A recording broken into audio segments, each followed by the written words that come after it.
Okay, thank you for that, Claire. My name's Grace. I'm in grade 12 at Nancy Michaels, and I've been coming to Writers Club since it was like week 3, term 1 of grade 8. So the prompt that I responded to was the history of everything, including you, 4 billion years in 400 words or less. And when I first saw this prompt, I was just kind of like, no way am I doing this prompt, that's too hard. But then I went away, and I think I got an idea, and then I came back and, yeah, I wrote it. It's called In Our Time, which I later realised was actually a book title by Ernest Hemingway, but I didn't realise that at the time. Okay. Time was not created as was the earth. The existence of time does not rely upon the ability of humans to observe it.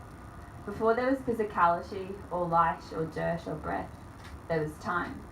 The interminable, inscrutable, inexplicable phenomenon of time.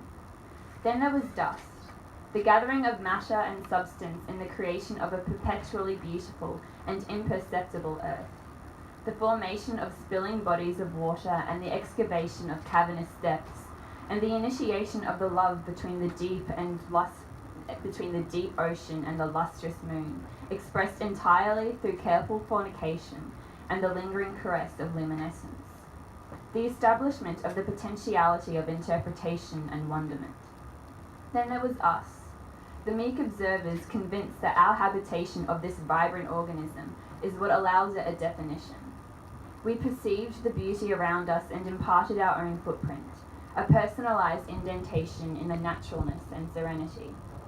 From each of our first breaths to our dying exhalations, our existence revolved around a perennial interpretation of the world around us and the inevitable shaping of such. Then there was you and me, you with your wish and your bashful brilliance, and me with my fantasies and collections of words both my own and not. Our eyes, aged by a fleeting piece of an ancient time, look up to the smattering of stars above, just the same as so many before us.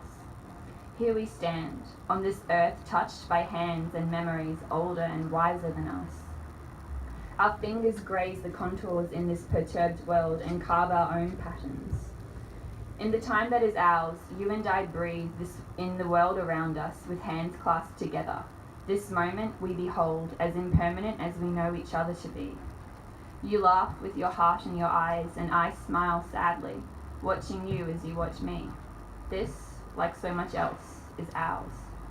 Then there is no us, and time aches on. And we are as unimportant in the evolving world in which we breathed as we were important to each other. And there are others who breathe our old air, just as we did someone else's, but it is theirs now. And all of us and our ended moments are immortal as is time.